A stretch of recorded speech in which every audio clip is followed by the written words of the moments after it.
familiar e os ex-sócios não são mais sócios, mas continuam trabalhando na empresa. Isso é muito comum. Isso às vezes é até uma necessidade. Você pega uma empresa que tem um tempo já de vida, quem conhece a cultura da empresa, conhece os moldes, conhece a operação, conhece detalhes do negócio, são os fundadores, ex-sócios. Agora eles venderam a empresa, mudou o modelo, já tem um novo dono e os ex-sócios continuam lá. No primeiro momento ele até precisa que eles continuem lá, tá? Para não perder a essência, não perder o ponto, não perder a cultura ali, o modelo que levou a empresa até ali. Por isso ela foi vendida, por isso alguém quis continuar, ou por isso alguém assumiu. Então, no primeiro momento, o ex-sócio é necessário. Eu estou falando por experiência própria. Eu ainda faço parte da empresa, eu sou conselheiro dos negócios dos meus filhos, da própria JR Diesel, que é a minha esposa que toca. Então, eu sou como se fosse um ex-sócio, eu não atuo mais diretamente. Mas olha isso. Gente, eles precisam de mim para um monte de coisa. Porque tem um monte de coisa que eu que criei, eu que fundei, então eu que sei. Então, eles precisam que eu ajude. Agora, isso é uma necessidade, você ter o ex-sócio no primeiro momento. Mas eu sinto que, à medida que o tempo vai passando, vai chegar uma hora que ele, acho que já é, tá? Eles não precisariam necessariamente de mim o tempo todo. É que eu não sou do tipo que complica, eu só auxilio, eu só ajudo, eu só trago recurso, eu trago informação, eu trago conhecimento, eu só somo para a empresa.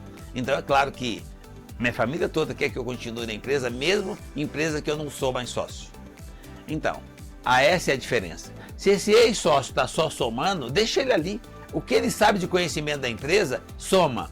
A hora que esse ex-sócio começa a complicar, sem ser dono, mas ele quer continuar tendo autoridade de dono e mudar o rumo de quem está comandando, então aí deu o tempo dele e você vai tirando.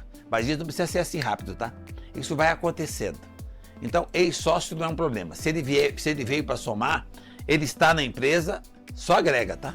Agora, se ele veio só para... Ele continua querendo ser dono, em vez de produzir, em vez de relaxar, ele continua querendo interferir, então, usa só o tempo necessário que ele tem para ficar e depois deixa ele tocar a vida dele e substitua para o colaborador. Se o comportamento dele for de colaborador, ele pode ficar lá a vida inteira. Se o comportamento dele como ex-dono é de dono, mas de dono para produzir, não de dono para mandar, para dizer que ele que faz, ele é dono, ele já foi dono, ele que fez, não sei o quê. Se ele não tiver o ego, ele soma. Se ele tiver o ego ou a vaidade, ele diminui, ele atrapalha. Tá? Essa é a diferença, tá? Qual é o comportamento do ex-sócio? Mas, gente, se você é ex-sócio, isso é para você que é ex-sócio, tá? Vai embora. Ajuda até onde der e depois vai embora. Porque o clima é ruim. Porque as pessoas estão acostumadas que você era o dono, agora não é. E que é ruim para você, tem situações que é humilhante, você vai dar ordem e não vai ser obedecido porque não é mais seu. Alguém vai jogar isso na sua cara. Então eu acho que o ex-sócio tem que ficar um tempo, é necessário. Mas depois de um tempo, ele precisa ter o bom senso de cuidar da vida dele. E até os contratos, quando você vende uma empresa, você tem que ter um compromisso de um tempo ficar. Isso faz parte do processo, tá? Mas depois de um tempo você tem que sair.